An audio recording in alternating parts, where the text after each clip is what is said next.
Ayan mga boss, mayroon pala tayo ditong starter motor ng Toyota Camry.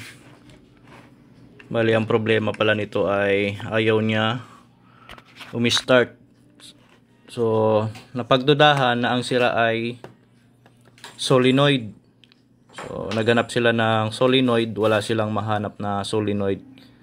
Ngayon ang nakita ko dito kung anong naging problema niya ay itong pinaka mismo sa may Bendix.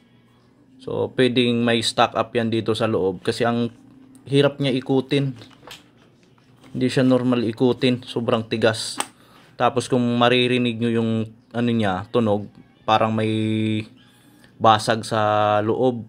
So pangit, hindi siya smooth kung umikot. May problema siya. Kaya ang gagawin ko dito ngayon, bubuksan natin ito, tapos i-check up yung laman loob, tapos sabay overhaul na rin, linisin lahat. Tapos yung itong starter solenoid, bubuksan ko na rin uli ito para linisin yung laman niya. So yung ganitong play,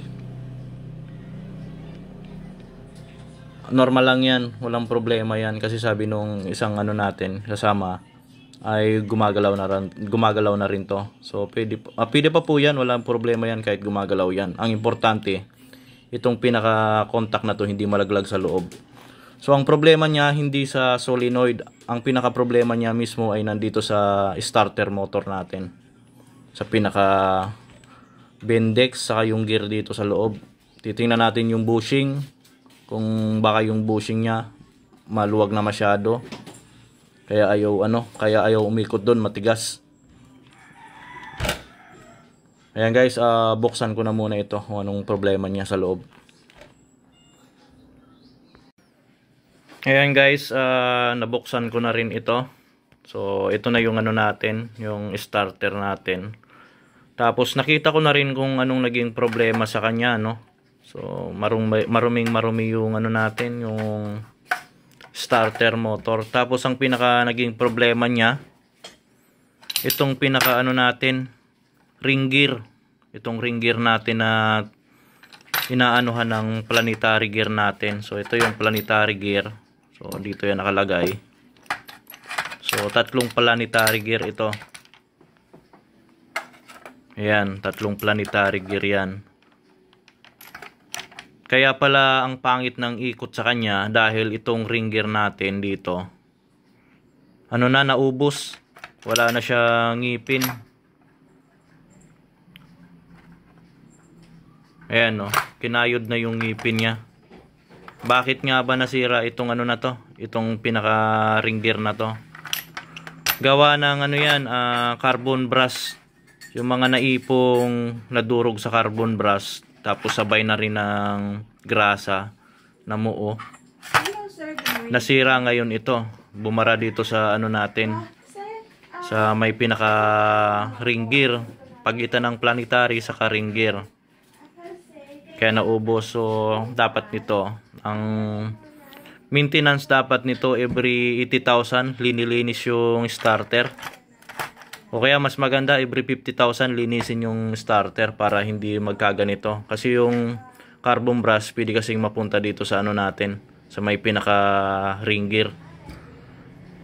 So hanapan muna natin ito ng ring gear. Ngayon kung walang mahanap na ring gear, ang mangyayari dito, papalitan ng buong starter. So misdiagnose din dito. Akala nila solenoid yung sira, pero yung solenoid walang problema. Ang pinaka may problema talaga ay itong pinaka ring gear nya. Ayan, tawagan muna natin yung may-ari kung anong gusto niya dito. Hahanapan ng pyesa or papalitan ng buong starter motor. Kasi medyo mahirap din maghanap nitong na to, pinaka ring gear nya.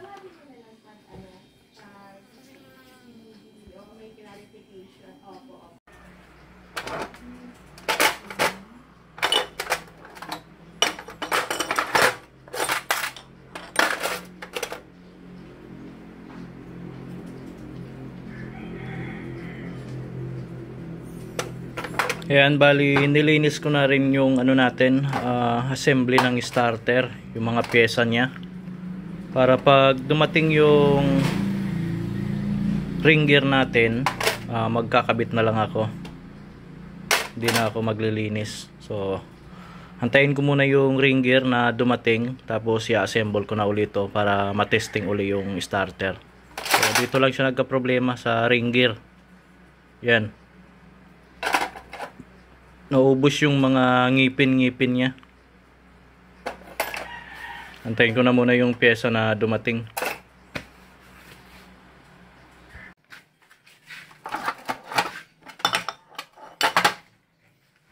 Yan guys, dumating na rin sa wakas yung ano natin, pyesa. So bali papalitan ko na yung carbon brush set na yan, na carbon brush niya. Tapos ito yung pinaka ring gear na nawala na siya ng ngipin. Ito naman ngayon yung bago na ipapalit natin. So ayan, bali i-assemble ko na muna ito para may balik na natin dun sa Camry na ayaw umi-start din. Gawa ng starter motor niya ay mayroong damage sa ring gear. Yan, assemble ko na muna ito.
Sad pa daw. Isa pa. Okay, start.